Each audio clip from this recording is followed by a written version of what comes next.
Bonjour à toutes et tous et bienvenue pour ce nouveau webinaire PacMind. Salut Julien, Salut Cédric. comment tu vas aujourd'hui? T'es en forme? Très bien, et toi? Bah ouais, écoute, sur un beau soleil bordelais. Je sais pas, toi à Paris, si tu as la chance d'avoir aussi Ah, une belle journée. non, pas à Paris. En même temps, c'est bien connu que chez nous, il fait toujours un peu plus beau. Bon, bah super. Allez, on va se laisser 2 petites secondes et puis on va démarrer. J'en profite pour les personnes qui sont déjà arrivées. Merci déjà d'être présentes et présentes. On a beaucoup de monde pour ce webinaire, on est très content. Et il est enregistré, donc pour toutes les personnes, si on a que vous connaissez qui se sont inscrits, qui n'ont pas pu venir, vous recevrez tous un lien de replay juste après le webinaire. Et pour info aussi, il sera disponible sur notre chaîne YouTube de PacMind dans l'après-midi ou au plus tard demain, mais très rapidement. Donc vous pourrez facilement le partager. Il y a plein de têtes connues en plus, c'est cool. Génial, allez, on y va. Donc aujourd'hui, dans ce nouveau webinaire PacMind, on va passer 30-45 minutes à discuter ensemble avec Julien Topsu de Shodo, quand on va se présenter juste après, au sujet de la modernisation de code avec l'agentique AI. Donc aujourd'hui, coder avec des agents, on le fait tous. Et on va faire un petit focus sur un use case autour du context engineering. Et on va parler un petit peu d'archi hexagonal, et en espérant que ça puisse peut-être vous donner quelques idées de use case dans vos contextes respectifs. Hop, de nous rapidement, je peux essayer de présenter, Julien, notre audience pour ceux qui ne connaissent pas. Donc moi, Julien Topsu, je suis CTO du groupe Shodo, qui est un groupe de SN en France spécialisé dans le craft et le domaine du run design. Je suis aussi coach socio-technique, donc j'aide les organisations à moderniser à la fois la partie tech, mais aussi la partie sociale, donc l'organisation, les process. Je fais du coaching en stratégie. Mais je fais aussi beaucoup d'architecture et j'ai pas lâché le code totalement, donc beaucoup d'expérimentation là-dessus aussi. Bon, génial. Et de mon côté, Cédric Téton, je suis CTO cofondateur de PacMind. PacMind, on est éditeur d'une plateforme du même nom qui a pour objectif d'augmenter la confiance que les entreprises vont avoir dans le code généré par les agents d'IA, justement. On va aider à la centralisation de toutes les décisions techniques, à la capture de toutes les décisions techniques dans une organisation tech et s'assurer qu'elles soient bien suivies, et donc à la fois par les agents et aussi en bout de chaîne. Donc on est en plein dans ce contexte d'agentique AI. J'aurai l'occasion de vous montrer rapidement, d'ailleurs en fin de webinaire, qu'est-ce que ça peut apporter dans ce contexte. Donc pour remettre un petit peu, donc on ne va pas forcément passer trop de temps sur le succès de tous les agents d'IA dans l'industrie. Le message principal qu'on voulait faire passer, enfin, vous avez peut-être déjà vu passer, vous avez tous entendu le côté vibe coding, etc. Le constat, aujourd'hui, en septembre 2025, le point de contexte qu'il y a, c'est qu'on est quasiment en grande majorité dans l'industrie des utilisateurs de ces outils-là. Donc, derrière tout l'agentique AI, ça va être tous les outils GitHub Copilot, Claude Code, Cursor, dans lesquels on génère du code à travers des prompts. Il y a quand même un fort taux d'adoption dans l'industrie. Ça, c'est des chiffres récents sortis dans une étude Stack Overflow, où il y a à peu près 80% des gens qui s'en servent au quotidien ou chaque semaine. En tout cas, c'est des outils qui sont adoptés. Et puis, ce qu'on entend à côté, le vibe coding, alors qu'on va définir en disant je fais du prompt, je regarde même pas le code, je valide, j'avance. Ça, c'est des choses que peut-être des gens font quand on code sur des side projects d'époque, des trucs qui n'ont pas forcément beaucoup de valeur, ou des gens même qui ne savent pas forcément coder. C'est ça aussi la magie de tout ça. Mais dans des contextes un peu industriels quand même, avec, on va dire, du vrai code, des vrais projets, de la vraie complexité, c'est quand même pas des pratiques qui sont bien répandues, et on a envie de dire fort heureusement. Donc il y a quand même un contrôle derrière tout ça. Donc ça reste un peu un mythe sur le côté, je fais un peu du code rapide, mais dans l'industrie, on n'en est pas encore là. D'ailleurs, toi, Julien, dans ton usage perso, pro, c'est quoi ton usage de ces outils-là aujourd'hui? Alors, moi, j'accompagne des clients qui ont l'utilité de la GenAI, hein, notamment sur toute la partie assistance au code, quoi.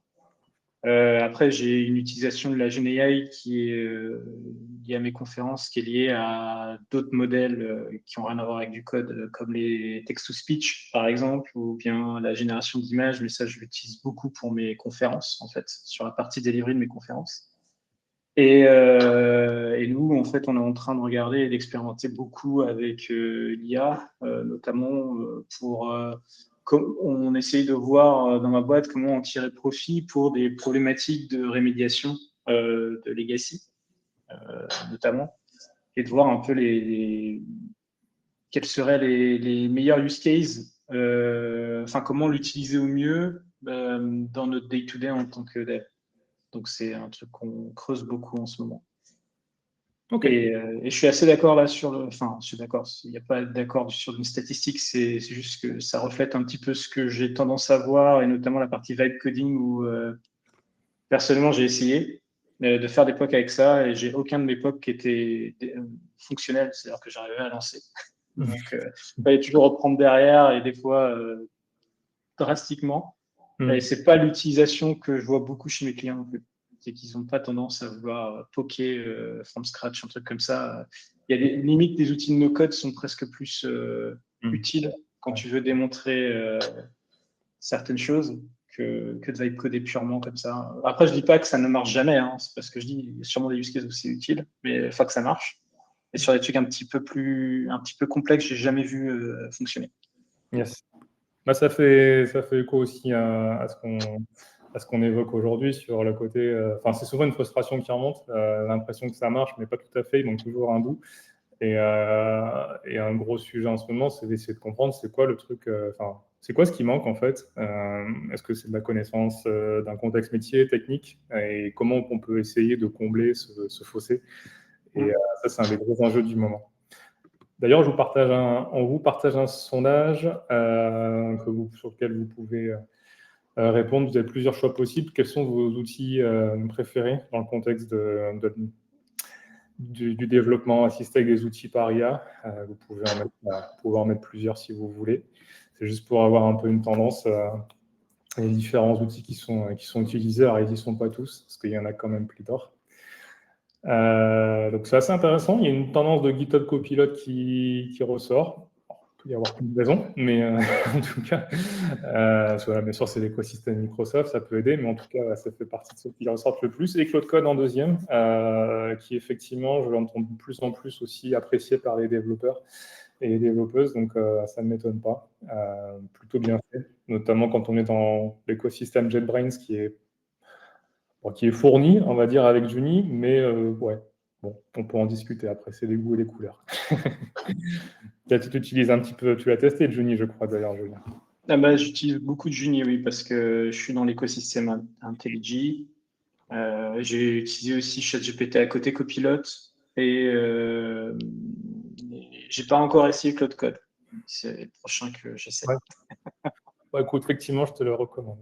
Mm. En tout cas, c'est intéressant ce que tu dis aussi sur le fait que tu t'en sers pour voilà, générer des images, etc. C'est vrai que dans le contexte du dev, il y a pas mal de cas d'usage sur lesquels on pourrait discuter. Là, c'est vrai qu'on se concentre un peu sur le côté. Génération de code. Ouais, mais générer des specs, réfléchir sur le produit, etc. Il y a plein de trucs qu'on pourrait dire. Mais du coup, ce qui est intéressant avec tout ça, c'est que tout le monde l'adopte, enfin, une grande partie, sauf des fois dans des contextes où vraiment l'IA, il y a encore des contraintes légales qui sont un peu compliquées, mais dans l'ensemble, on est quand même sur un sujet une adoption ultra massive. Et en fait, des gains qui sont parfois compliqués encore à mesurer. C'est-à-dire que si on regarde des études sorties par Microsoft notamment, voilà, disent qu'il y a des gens, on a pris deux groupes de gens, ceux qui avaient Copilot, ceux qui ne l'avaient pas. 55% des développeurs qui avaient, que les développeurs qui avaient Copilot, ils ont fini leur code 55% plus vite que ceux qui ne l'avaient pas. Donc, à le côté, on a l'impression que ça va plus vite. Il y a quand même beaucoup de ressenti là-dessus sur ouais, ça apporte quelque chose.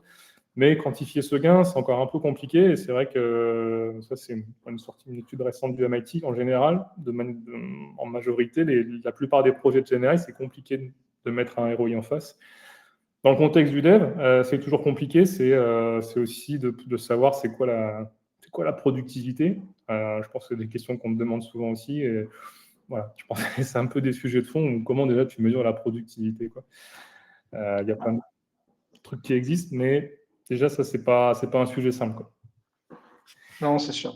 Et Donc, puis, bon, je ne sais pas si tu voulais passer plus de temps sur cette slide, mais effectivement, quand on dit qu'ils vont 55 fois plus vite, je ne sais pas ce qu'ils disent derrière. C'est-à-dire, est-ce que c'était des tâches, est-ce c'était un projet from scratch? Parce que sur le legacy, je ne suis pas sûr que ce soit tout à fait vrai.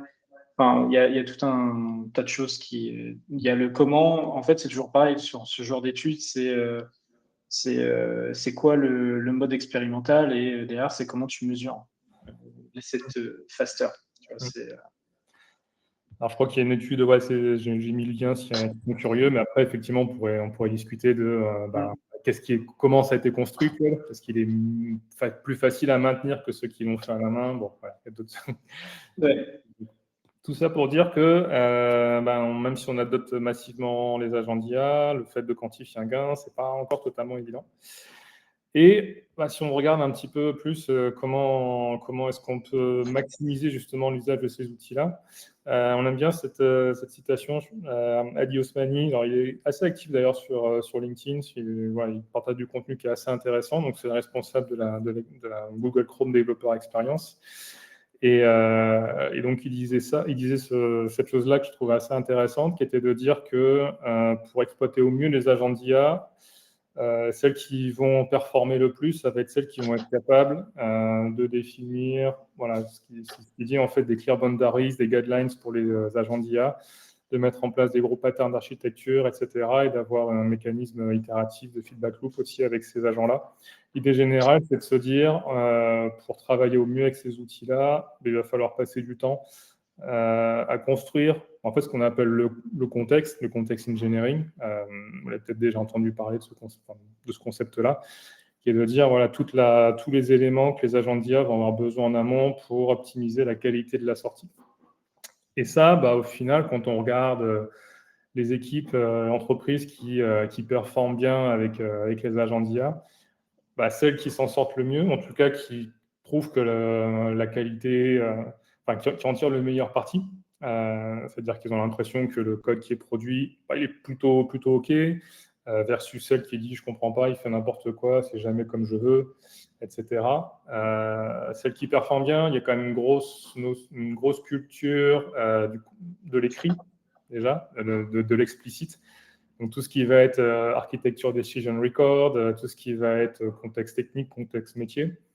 Et en fait, le contexte engineering, ça va être essentiellement. Donc en fait, ce terme-là, il est parti de base. On avait le prompt engineering. En fait, ok, le prompt engineering, c'est bien. En fait, le contexte, c'est le niveau un peu encore au-dessus, ou qui englobe plus de choses. C'est de se dire, c'est la capacité que j'ai quand je travaille avec mes agents d'IA, à leur donner le contexte, les informations dont il a besoin pour accomplir sa tâche avec la meilleure précision, la meilleure qualité possible.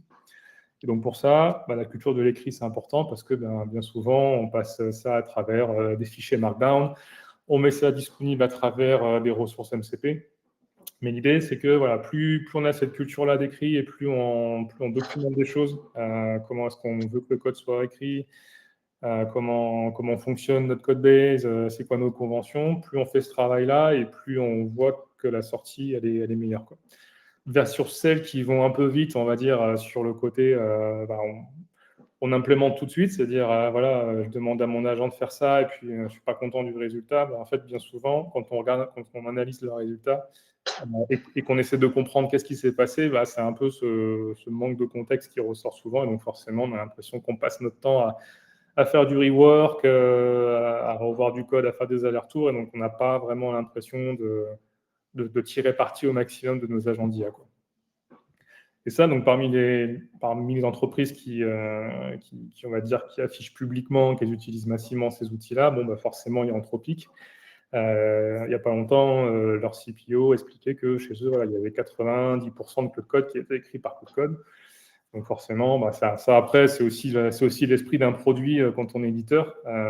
Nous, les premiers chez Pacmind, il y a ce côté, il faut qu'on soit les premiers utilisateurs de notre outil. Donc en soi aussi, ça fait sens, mais ça montre que s'ils le font, bah, ils en trouvent quand même aussi un intérêt, et que ça ne freine pas forcément leur vélocité.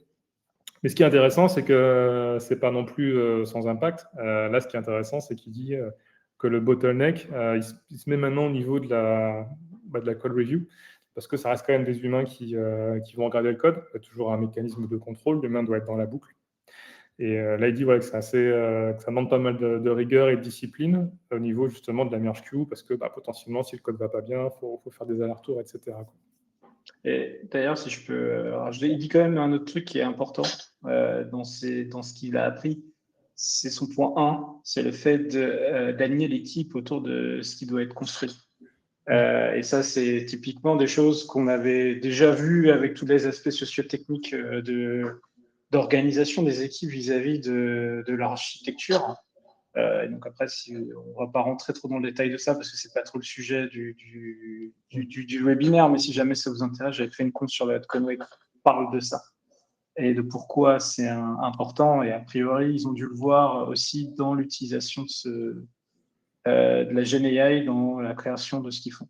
Et un autre truc aussi, il faudrait que je retrouve l'étude, mais je l'ai pas là. On avait accompagné dans un tremplin quelqu'un qui avait fait dont je me rappelle plus le nom d'ailleurs, même de la personne, malheureusement, mais je pourrais vous le citer, enfin vous le donner après, et je sais pas si tu mets ça dans des références, qui avait fait un talk sur l'aspect un peu plus comment t'appelles ça, les études des sociétés socio. Ah mince. Bon, bref, une partie beaucoup plus basée sur la sociologie de l'impact de l'IA et qui démontrait, et ça c'est pour le point 2, qu'il y avait quand même une grosse perte d'apprentissage en fait. Ça mobilisait en fait dans le cerveau, ça mobilisait moins en fait toute la partie où justement on apprend. Et la contrepartie sur cette partie-là, qui est de devenir un bottleneck en review, en fait, c'est que tu vas juger du code sur ce qui a été produit vis-à-vis de ce que tu crois comprendre d'être le problème, mais tu ne sais pas pourquoi on arrive à ce code. C'est-à-dire que tout l'apprentissage du pourquoi tu as écrit ce code-là, que tu as normalement quand c'est toi qui fais le code ou que tes collègues le font, tu perds. Parce qu'en fait, l'IA l'a généré, mais tu ne sais pas s'il y avait d'autres chemins et tu ne sais pas pourquoi s'il est pertinent d'avoir fait ça. Et des fois, tu peux même faire des code reviews ou demander à l'IA de changer un truc qui fait que ça répète des choses parce qu'en fait, tu ne sais pas pourquoi ce code en est là. Tu ne connais pas les contraintes qui font que le code existe. Donc ça, c'est un des problèmes justement sur le point 2. Et là, il n'en parle pas, mais c'était pour donner un peu de contexte. Ouais. Tout à fait. Ouais. Non, tu viens de le préciser. Donc voilà, il y a des choses qui changent dans le métier. Ça, je pense que vous êtes tous et toutes acteurs et actrices de ça. Il y a beaucoup de questions qui se posent sur qu'est-ce que ça va devenir notre métier. Alors, je vois beaucoup de contenu passer sur le fait que désormais, on va écrire moins de code, mais on va écrire plus de specs. Voilà, on va à un niveau au-dessus. C'est vrai que je pense on vit une période qui est assez intéressante pour ça. Voilà, c'est sûr qu'on ne s'ennuie pas. mais voilà, tout ça pour dire qu'effectivement, cette notion de contexte, c'est ça que là, on peut avoir le plus d'impact sur ce qu'on prend en sortie. J'essaie de regarder je garde un œil sur le chat. Si vous avez un peu des questions, plus de l'eau, n'hésitez pas. J'essaierai de les prendre. Sinon, je laisse un petit peu de temps sur la fin. Dans ce contexte-là, on essaie quand même de se poser la question. Aujourd'hui, si on veut moderniser une code base legacy, ça correspond à des use cases qui sont assez fréquents dans l'industrie. Donc là, je ne suis pas dans un contexte, je démarre un POC, je fais un side project. Ça, il y a déjà pas mal de contenu, puis il y a moins de choses à dire. Mais là, se dire, voilà, est-ce que dans un contexte où j'ai une grosse code base avec plusieurs centaines de lignes de code, finalement, est-ce que c'est vraiment efficace aujourd'hui? Est-ce qu'il n'y a pas encore des limitations?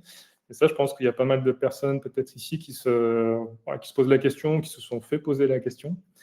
Et donc là, on se met un peu dans un contexte où on a un cliché de code legacy avec des règles métiers éparpillées un peu partout, de la logique à droite à gauche, du couplage fort, des dépendances techniques, parfois pas beaucoup de tests. Bon, si on a, c'est bien. Bref, quand le genre de code qu'on n'aime pas, enfin voilà, qui tourne en prod, qui est là depuis longtemps, mais voilà, quoi, qui est un peu compliqué à maintenir et sur lequel chaque évolution devient un peu coûteuse. Et donc souvent, il y a quand même des projets qui sont là autour de la modernisation de ces archis. Donc on va réécrire, par exemple, on va migrer ça vers des archis qui sont plus faciles à maintenir, dans lesquels on va pouvoir on va avoir plus de vélocité, plus de facilité déjà à maintenir, à faire évoluer notre code, quoi. Et donc là, l'exemple qu'on a pris, c'est l'exemple l'architecture hexagonale, qui revient assez souvent. Je crois savoir que tu es assez partisan de cette archi-là. Déjà rapidement, est-ce qu'en 2 mots, tu peux nous expliquer pourquoi tu aimes bien justement pourquoi tu aimes... Parce que c'est une architecture qui permet déjà de mieux maîtriser ses choix d'architecture. Parce que le N-tier classique, contrôleur, service et persistance, en fait, on applique un modèle d'architecture par défaut sans comprendre réellement les tenants, les aboutissants. Et en fait, ce modèle fait des choix pour nous sans qu'on s'en rende compte, qui nous amène des problématiques, des fois de maintenabilité. Ça a tendance à m'envahir dans le temps. Et l'architecture hexagonale, ça nous permet de se poser les bonnes questions au bon moment, de sanctuariser notamment toute la logique métier, la découpler des problématiques techniques et de plus souffrir quand vous devez mettre à jour Spring Boot notamment, parce que vous l'avez cantonné à là où il a le plus de valeur, c'est-à-dire dans les adaptateurs qui sont à l'extérieur. Et pour moi, même si tu as l'impression en amont que ça met plus de temps à mettre en place, c'est un vrai gain de temps sur la durée. Parce que tu catches des problèmes beaucoup plus facilement et il y a des problèmes dans lesquels tu ne tombes pas. C'est-à-dire que récemment, pour l'exercice, j'ai refait du NTR. Ouais. Et là, je veux dire que je me suis cassé les dents sur les interactions entre l'ORM et ma logique métier, etc., avec des chargements partiels de l'ORM, etc., que je n'avais plus avec l'architecture hexagonale, même en conservant l'ORM dans l'architecture hexagonale. Donc, voilà, je trouve que c'est quelque chose de très utile, notamment d'autant plus quand tu as beaucoup de logique métier. Ouais. Et pour qu'on se rende compte un petit peu aussi de ce que ça peut représenter un chantier de modernisation comme ça, même si je sais j'imagine qu'il n'y a pas de formule magique ou de règle précise, mais voilà, tu prends un legacy avec, je sais pas, 200, 300 000 lignes de code, l'effort pour moderniser, alors c'est peut-être pas tout, c'est peut-être qu'une partie qu'on fait. Généralement, c'est des chantiers, ça représente quoi en termes d'investissement Wow, c'est compliqué à dire ça, parce que tout dépend de la complexité de ce que tu as fait. Parce que si tu fais, par exemple, et que tu respectes les bonnes pratiques, même en faisant du NTR, ce sera plus facile de moderniser ça que, en fait, tu n'avais respecté aucune des bonnes pratiques. Et si tu veux, et plus proche plus c'est dans les basses couches et plus difficile. Moi, j'ai des clients, ils ont 20 ans de PLSQL. Ça fait des années qu'ils essayent d'en sortir, ça se compte en années. Après, rétrospectivement, quand j'étais chez Expedia, un legacy qui faisait 1,5 million de lignes de code, on a dû le moderniser à 60% ou 70% en 3-4 ans. D'accord. Mais je ne sais plus combien on était, mais on était 150 peut-être, un truc comme ça. Donc, c'est costaud, quoi. C'est pas des petits sujets. Exactement. Là où, effectivement, le message derrière, c'est de se dire, même si on a des agents d'IA qui peuvent bosser 24/7, c'est pas des sujets miracles qui vont se traiter de manière instantanée en quelques jours, même si les agents d'IA peuvent être utiles dans ce contexte-là, faut quand même garder une vision un peu réaliste.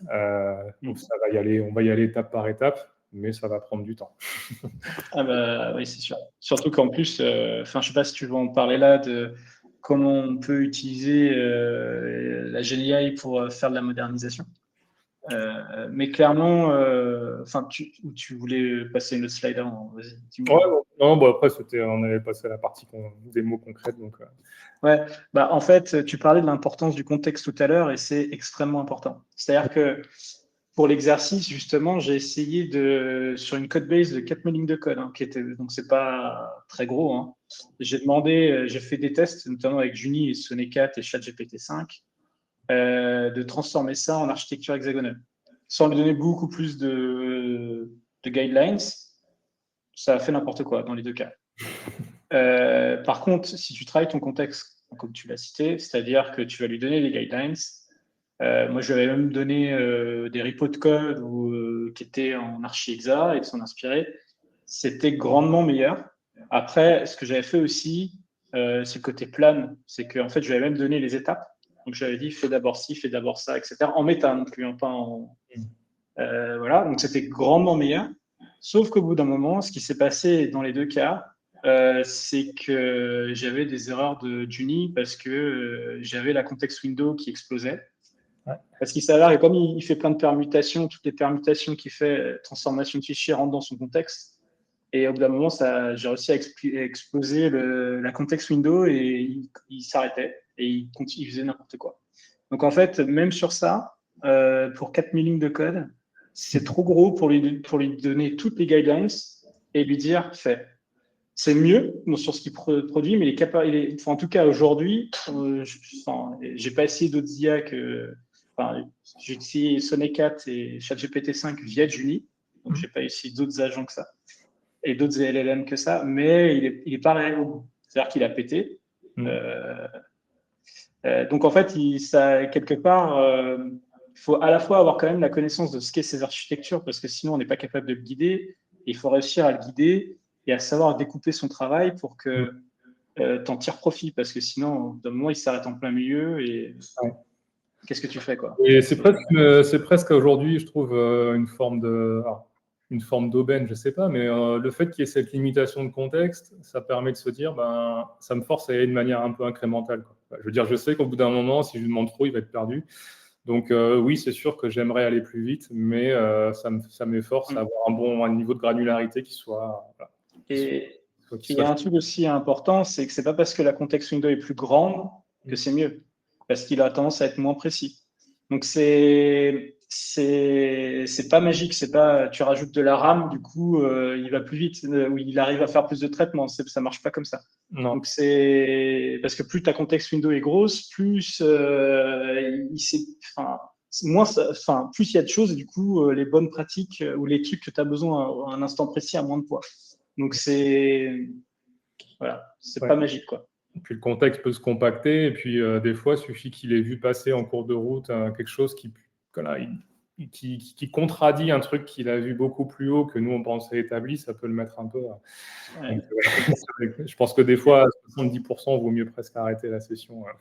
Non, mais c'est sûr. Et c'est un vrai problème sur les guidelines d'ailleurs, parce que si vous faites générer vos guidelines au fur et à mesure de votre projet, au bout d'un moment, c'est un document qui n'est pas normalisé et qui n'a pas de structure en vrai. C'est souvent des markdowns. Et ça m'est arrivé de voir des fois dedans qu'il y avait comme tu disais, des fois des instructions contradictoires. Mais quand ça fait des gros fichiers, ces markdowns-là. Hein. Et donc, en fait, il faut se les retaper, les renettoyer. Donc, en fait, le temps que tu gagnes des fois d'un côté, tu le repères de l'autre. Donc, le truc, c'est de réussir à stabiliser son usage de l'IA et de travailler, comme tu dis, son contexte engineering pour t'en tirer profit sur la durée. Et ça, c'est du travail, quoi. Exactement. Écoute, je propose qu'on avance sur une démo rapide. J'ai vu ta question, Teddy, je propose qu'on l'aborde après, juste après la démo. Donc là, la démo d'exemple, c'est une code base très basique dans un contexte de gestion de tickets de matchs de foot que j'ai bootstrappé pour la démo. J'ai beau être bordelais, je ne suis pas dégoûté du football. On sera bientôt de retour. C'est vrai que vous avez été relégués, c'est ça? Oui, non, une sombre histoire. Alors, tout ça pour dire que dans ma code base, j'ai un projet. Donc là, voilà, j'ai des clubs de foot qui gèrent des tickets pour des matchs. Il y a des compétitions, des prix, des abonnements, etc. C'est pas ça vraiment le cœur du sujet. L'idée, c'est de se dire, si je suis dans une code base avec un contexte donné, et j'ai volontairement fait des choses un peu sales d'un point de vue architecture, c'est-à-dire qu'on a ici, donc je suis en TypeScript, hein, j'ai des endpoints d'API qui contiennent un peu de la logique métier, ce qui n'est pas forcément génial. J'ai des couches services qui appellent directement la base SQL. Donc voilà, tout ça, ça fait que c'est grosse dépendance technique, compliqué de tester et des choses qui sont éparpillées à droite à gauche. Voilà, c'est volontairement un peu cracra, mais c'est pas grave. L'idée, c'est quoi? C'est qu'est-ce qu'on fait quand on est sur un code comme ça, dans lequel il n'y a pas forcément toujours des tests? Voilà, déjà, dans un premier temps, comment est-ce qu'on peut utiliser l'IA dans ce contexte-là? Donc ça, c'est peut-être des choses que vous avez testées. C'est déjà, dans un premier temps, c'est comprendre l'existant. Donc ça, c'est un premier use case qui est de se dire, bah, je peux passer du temps à discuter avec l'IA pour comprendre qu'est-ce qui se passe dans ce code-là. Et les premières étapes, ça peut être ce genre de prompt. Donc là, c'est un exemple ici qui lui demande, voilà, ton but, c'est je vais te donner en entrée un répertoire, un dossier. Donc là, moi, j'ai un projet pas grand, donc je peux tout lui donner. Si vous avez un gros projet, bah, en fait, il faut y aller un peu de manière itérative. Je veux dire, voilà, est-ce que tu peux essayer de comprendre un peu les concepts qu'il y a, les dépendances, qu'est-ce qui se passe, les interactions, est-ce que tu vois des règles métiers comme ça qui commencent à émerger? Ça peut vite être très, très gros, c'est pour ça que c'est important d'y aller de manière itérative. Donc, itérative, c'est-à-dire je vais cibler un endroit, et puis potentiellement, bah, vu que ce n'est pas une archi exacte qui est bien propre, je vais peut-être aller devoir chercher à d'autres endroits. Mais moi, ça me donne en fait une première étape en sortie. Ce qu'on sort de ce genre d'analyse, quand on exécute les prompts, ça va être quoi? Ça va être typiquement voilà, ce genre de document. Moi, j'aime bien tout mettre dans des markdowns, c'est des choses qu'on peut même versionner, réutiliser, etc. Et donc là, il m'a fait une analyse de mon système où il m'explique, bon, voilà, je le connais, mon code, mais il me sort un peu des concepts. Ça, après, c'est quoi comme artefact? Ça peut être aussi exploité quand on va aller échanger avec des experts métiers qui ont la connaissance du code, enfin, toutes les règles métiers, mais ces règles métiers, si elles ne sont pas documentées, bon, ben, ça fait toujours quand même des choses intéressantes, des points d'entrée, des points de discussion. Donc ça, dans tous les contextes, voilà, je pense que le niveau de règles métiers est plus ou moins documenté, parfois un peu dans la tête des gens. Donc, ça peut aussi permettre d'identifier des concepts importants voilà, qu'on n'aurait pas vus. Et là, l'intérêt de le mettre dans le Markdown aussi, c'est que c'est des choses voilà, sur lesquelles on peut, quand je dis itérer, ça veut dire que dans tous vos agents, vous avez des modes agent où il écrit du code, et vous avez des modes, comme tu disais, Claude Code, où il planifie. Cursor, c'est le mode ask. Voilà, c'est des discussions qu'on a, c'est-à-dire qu'il ne touche aucun fichier, mais il fait de l'analyse, il regarde, et puis on essaie de comprendre un peu ensemble qu'est-ce qui se passe. Et ça, à travers voilà, plusieurs sessions, plusieurs minutes d'échange, ça peut permettre de mettre au jour des nouvelles choses. Et comme ça, au bout d'une demi-heure, une heure, on arrive à construire des documents qu'on met à jour. Ce genre de document, l'idée, c'est de le mettre à jour à chaque fois avec des nouveaux composants qu'on retrouve, des nouveaux éléments.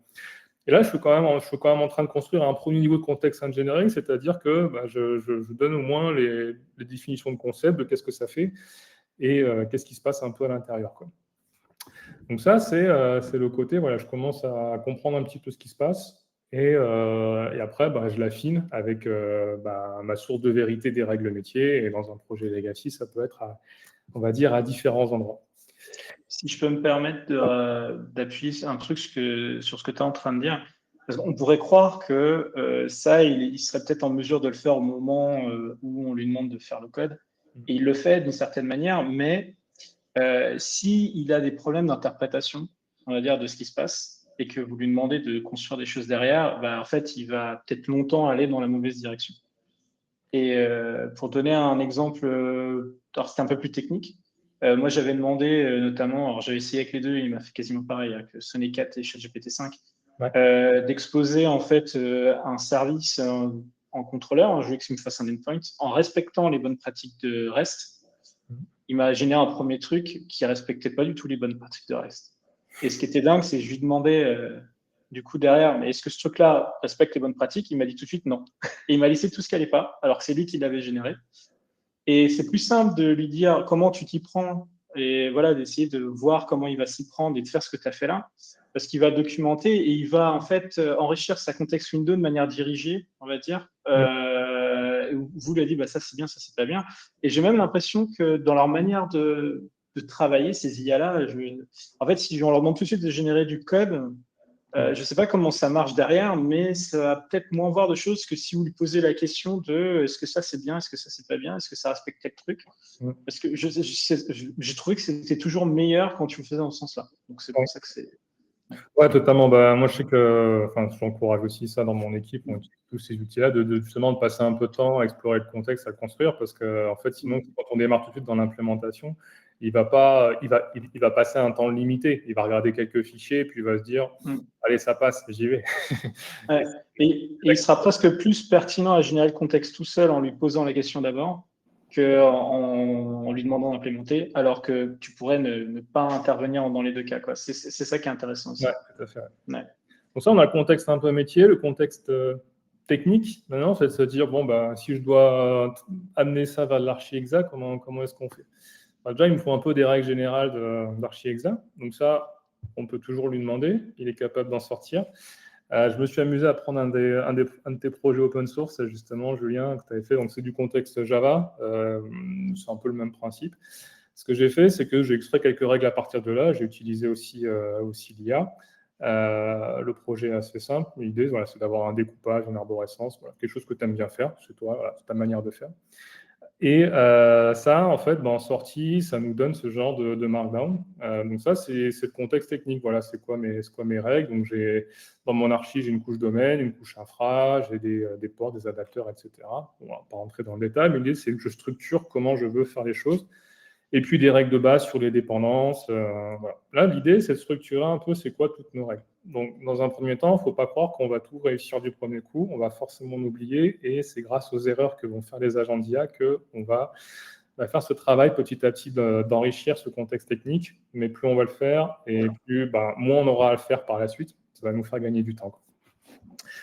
Et donc, une fois que j'ai ce fichier-là, l'idée, c'est quoi? C'est que dans ma stratégie de migration, je peux aussi définir comment je vais faire. Et donc ça, je peux aussi utiliser des prompts pour créer des stratégies. C'est-à-dire, par exemple, voilà, je vais adresser une partie de mon code et je dis, bon, maintenant, imagine, fais-moi un plan de migration. Moi, là, je lui ai dit, j'aimerais bien le faire un peu value-driven, quoi. C'est-à-dire pas faire d'abord une couche, machin. Se dire, on va prendre un petit use case, voilà, par exemple, la création de match. Et ça, c'est mon niveau de granularité. Et donc, ce serait quoi pour toi ton plan de migration? Donc, il me dit, voilà, on va faire un truc qui permet de gérer tout le use case de la création et de la planification des matchs. Donc ça, c'est intéressant parce qu'il m'a fait en fait une dizaine d'itérations. Et après, il m'a dit, bon, même après, quand on aura fait tout ça, je ne sais plus si c'est ici, mais il m'a dit, voilà, il y aura encore plein de trucs à faire après. Ça permet de se rendre compte que même sur un code qui n'est pas très très grand, il va falloir être patient. Et puis, une fois que j'ai ce contexte technique, je passe à l'action. Et donc là, l'idée, c'est de se dire, écoute, maintenant, vas-y, on fait la première itération. Et puis tu vas utiliser mon contexte de règles d'architecture. Et ça va me permettre de voir ce que ça donne, quoi. Et là, ce que j'ai fait donc dans le contexte ici, c'est que dans mon code, la Cracra de base, j'ai créé un dossier exa où j'ai commencé à avoir des résultats. Donc ça suit mon archi, au moins en théorie sur les fichiers, soit sur le découpage.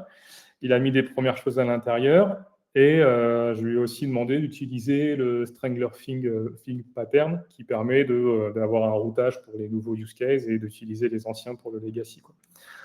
Après, ce qui est intéressant là-dedans, c'est de se dire, bon, déjà, par rapport à ce que je lui ai demandé, est-ce qu'il le suit? Et si je vais un petit peu plus loin, qu'est-ce qu'il y aurait à redire sur le code généré? Sûrement plein de choses. Là, au moins, j'ai du SQL qui est dans des repositories adapteurs. Je pourrais très bien lui dire que c'est pas ici qu'on fait des try-catch, par exemple. Je ne sais pas. Ça c'est d'autres discussions. Mais en fait, le côté itératif, c'est de se dire à chaque fois qu'il a délivré un premier incrément de code, moi, je vais le relire et je vais comprendre un peu ce qui va pas. Et ça, on peut toujours effectivement le dire dans la fenêtre de prompt, mais c'est quand même mieux de le persister quelque part parce que sinon, on va avoir les mêmes problèmes par la suite, quoi. Alors, je ne sais pas si tu l'as mentionné, mais toi, tu utilises Cursor, là, c'est ça? Ouais, pardon, c'est ça, j'ai oublié, effectivement, merci. Je suis sur Cursor, donc voilà, j'aime beaucoup, mais c'est vrai que j'aime bien avoir un bon WebStorm à côté. Je trouve qu'il est un petit peu plus étoffé. Ouais. Mais là, le fonctionnement que je montre, il n'est pas lié à Cursor, il est lié à n'importe quelle agence, ça peut être du Cloud Code, etc., quoi. Donc l'idée, voilà, c'est vraiment d'avoir cette approche de planification, de construction du contexte technique. J'aurais pu donner des informations en plus, des choix d'archi en plus, du contexte métier en plus. Mais en tout cas, voilà, ça permet de se dire, si j'y vais de manière granulaire et si j'arrive à avoir à un moment donné une génération de code qui est bien, ça veut dire que j'ai construit un bon contexte. Et là, je pourrais très bien revenir en arrière, annuler ce qui a été fait et recommencer avec justement les nouvelles instructions que j'ai mis là-dedans, quoi. Donc tout ça, pour dire que dans un esprit un petit peu contexte engineering, la différence c'est quoi? C'est si j'avais pas fait de contexte, je serais parti un peu bille en tête en disant, voilà, en gros, j'ai besoin de moderniser mon code en archi-hexa, vas-y, quoi. Voilà. En gros, je m'arrête là.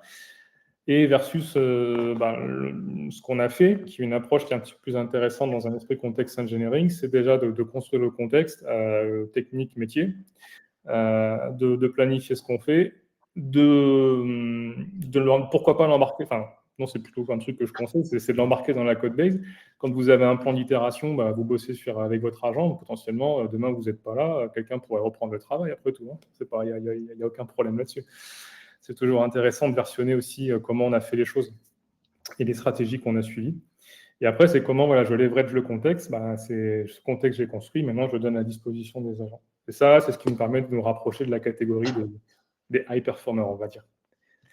Le truc que je voulais montrer aussi, c'est que là, dans le schéma que j'ai appelé Julian's Way, c'est par rapport au format, même si c'est une approche architecturale, hexagone architecturale théorique sur la gauche, mais j'ai fait le test avec et sans le fichier d'instruction qui contient les principes d'archi-hexa qu'on a généré à partir de ton code. On voit que les résultats sont totalement différents. C'est-à-dire qu'en plus, je pense que, je ne suis pas un expert d'archi-hexa, mais je pense qu'il y a plusieurs écoles aussi, plusieurs manières de faire des ajustements. Techniquement, à gauche, c'est de la clean architecture et pas de l'archi-hexa. Mais bon, ça, c'est autre chose. Moi, je suis de l'archi-hexa. Il m'a sorti ça. Bon, je ne l'ai pas challengé, voilà. Mais comme quoi. Mais c'est plus de la clean archi que de l'archi-hexa. Mais parce que tu as tes use cases en bas. Mais ça, c'est. Et pourtant, mais il y a souvent la confusion donc c'est normal. C'est pas étonnant que le LLM. Et ça se trouve, tu aurais refait un run, il t'aurait pas généré ça exactement. C'est comme ça. Exactement. Donc là, à droite, j'ai réussi à amener un petit peu plus de déterminisme avec pas forcément beaucoup d'instructions, mais elles étaient nécessaires, parce que sinon, effectivement, je pars sur une archi qui est random. En fait, si on ne lui dit pas, il y a quand même très peu de chances qu'il fasse quelque chose qui convient à ce que j'avais imaginé. Ouais. Donc voilà, c'est même sur un petit projet, ça peut être intéressant. Donc voilà, avec un peu de cadre, l'idée, c'est quand même on peut arriver à faire des choses intéressantes. Et dernier point que je voulais montrer, donc on passe à la partie questions.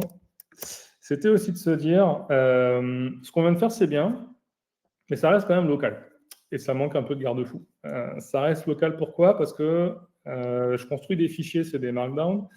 Il faut que je les versionne. Bon, ça reste pas totalement local, ça va sur un repo. Et c'est potentiellement des choses que j'aimerais aussi réutiliser.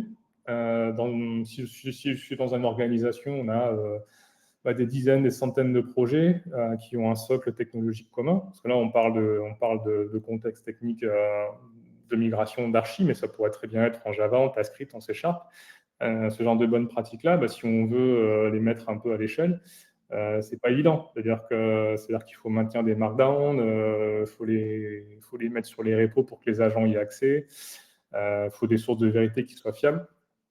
Donc ça, c'est un premier sujet. Et puis le deuxième, c'est finalement, j'ai pas forcément de garde-fou derrière. C'est-à-dire que les règles, je lui donne. Les agents, c'est pas encore totalement déterministe. Tu as évoqué les problèmes de contexte window.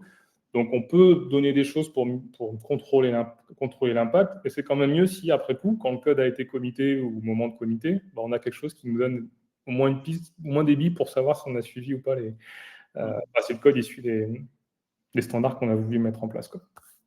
Et ça, typiquement, c'est quelque chose qu'on construit, qu'on construit actuellement dans Pacmine.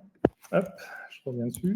Donc, comme je disais, Pacmine, l'objectif de l'outil, il est là pour aider l'entreprise à gagner confiance sur la qualité du code généré par les agents d'IA.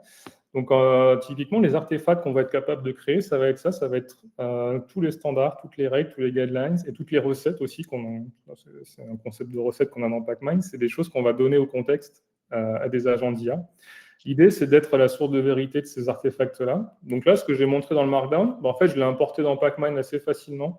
On expose un serveur MCP notamment, donc pour interagir avec l'outil, c'est assez facile. Donc là, je lui ai transmis tout ce qu'on a mis dans le Markdown. Et j'ai même mis des rules qui sont en fait tous les points. L'idée de ces rules, c'est qu'après, ce soit des choses actionnables. Les rules, si je mets des items dans mes rules, l'idée, c'est que je vais pouvoir les vérifier, notamment en CI, parce que ces points-là sont suivis. Et ça, c'est des choses, c'est en ça qu'on intervient au début dans la génération des instructions, dans la gestion des instructions qu'on donne aux agents. Et on va aussi vérifier si ces règles-là sont suivies après coup.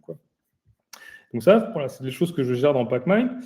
Ce que j'ai fait tout à l'heure aussi, c'est qu'à travers le MCP, quand j'ai fait mon workflow de création de la première itération.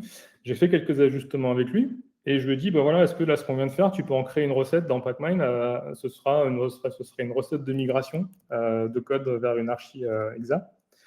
Et ça a permis en fait de créer ce premier niveau d'artefact ici, donc c'est ma recipe.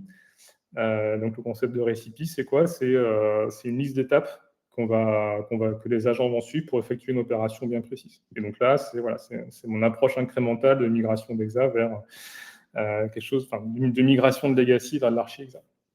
Et tout ça, voilà, j'ai toutes mes étapes qui sont là.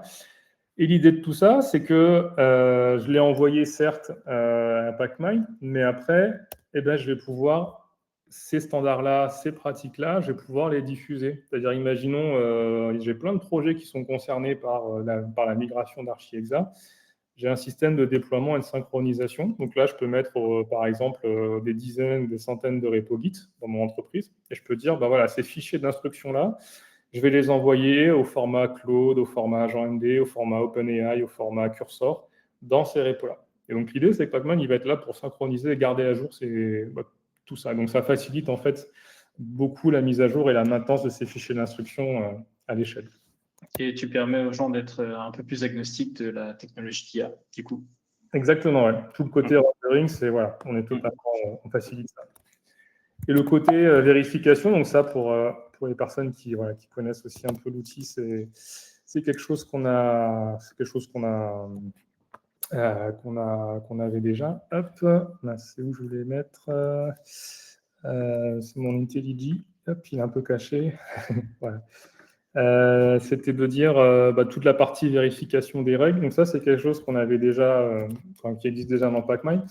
Là, ce que je vous montre, c'est quelque chose qu'on va sortir le mois prochain, toute cette dimension autour de la diffusion des standards, des guidelines. Mais la vérification, c'est le côté linter un peu. C'est le côté, si je ne suis pas une pratique, comment j'en suis informé.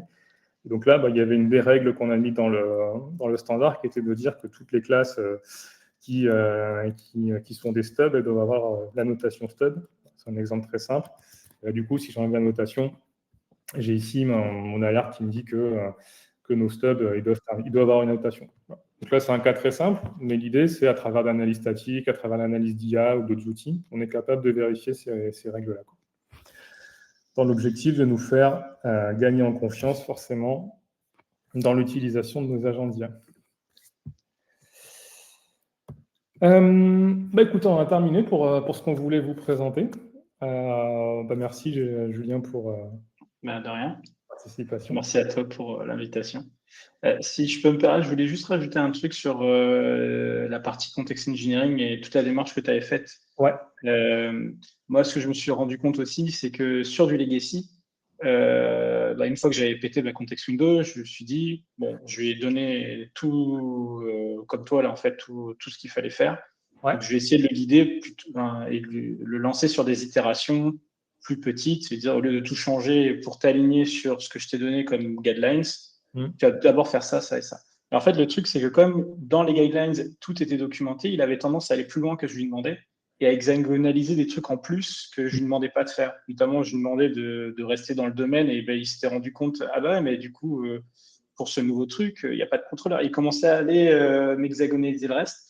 Et des fois, je me suis rendu compte que des fois, c'était plus pratique de distiller aussi les guidelines au moment où on en a besoin. C'est-à-dire que des fois, tu es en train de faire une transformation de ton code et tu sais que le reste n'est pas nickel et c'est pas grave parce que c'est pas ton point de focal.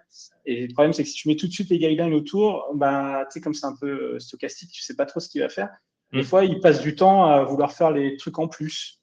Donc, faut distiller, quoi. C'est toujours réadapter ses guidelines selon ce qu'il a tendance à faire derrière. Ouais, ça demande beaucoup d'expérimentation de toute façon, ces sujets-là. Ouais, c'est ça. C'est jamais très clair. Et je rebondis sur la question de Teddy qui avait été posée plus haut. Alors, demander est-ce qu'on peut utiliser la GenAI pour moderniser une codebase où il n'y a aucune base de test. Parce que de manière générale, quand tu modernises une base de code, même sans GenAI où il n'y a pas de test, c'est quoi la bonne approche? Je trouve que ça peut être très utile, notamment parce que l'une des techniques, c'est de faire de l'approval testing, par exemple. Donc, approval testing, c'est vous capturez les entrées-sorties en fait, de votre application par l'endpoint et par la base de données.